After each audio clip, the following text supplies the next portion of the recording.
A day after prosecutors dropped the charges against Jussie Smollett, Chicago police and Mayor Rahm Emanuel, furious at the latest developments in the hate crime hoax case, released their 61-page investigative report, outlining detectives dealing with the two brothers who told police the Empire Star had paid them to stage the attack, as well as details on the evidence, including a hot sauce bottle that was allegedly filled with bleach and poured on Smollett.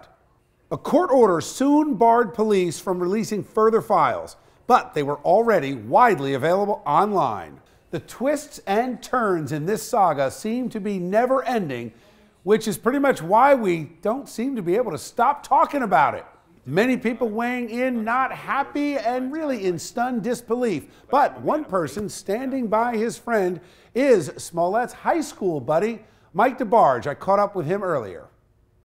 It's because the story doesn't seem to add up. And I can understand why people are feeling the way that they're feeling. I just sincerely don't believe, knowing this guy, that this is the type of thing that he would ever do.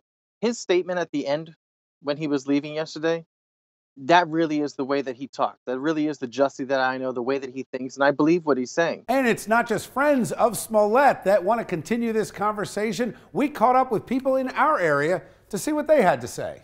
I think it's fine. I mean, everybody deserves a second chance, and you know, maybe he wasn't in the right state of mind. Even though he made up his own attack, or however he did that, I thought, you know, I don't know. They constantly making statements, and I don't know. Haven't followed much of the case, but I was completely shocked when I saw that it was all dropped, and I think it's horrible and sends a horrible message.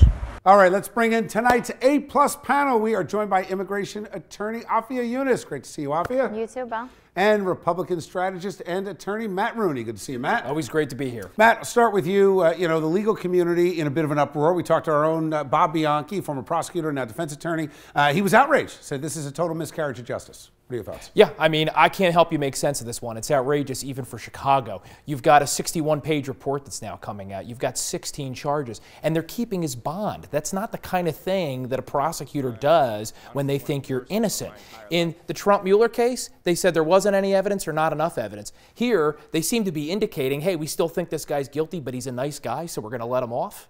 Afia, it does seem a little strange. And what does it tell you about other defense attorneys? From someone who lived in Chicago for 13 years, it's not surprising that something is happening behind closed doors that the public is not aware of. That is the reputation. Yeah, so I wasn't surprised, but unfortunately, I think the public has a right to figure out what's going on. I mean, the grand jury is made up of people of the public, and they indicted him on 16 counts, and where is that gone? And if I was representing someone, absolutely bring up this case.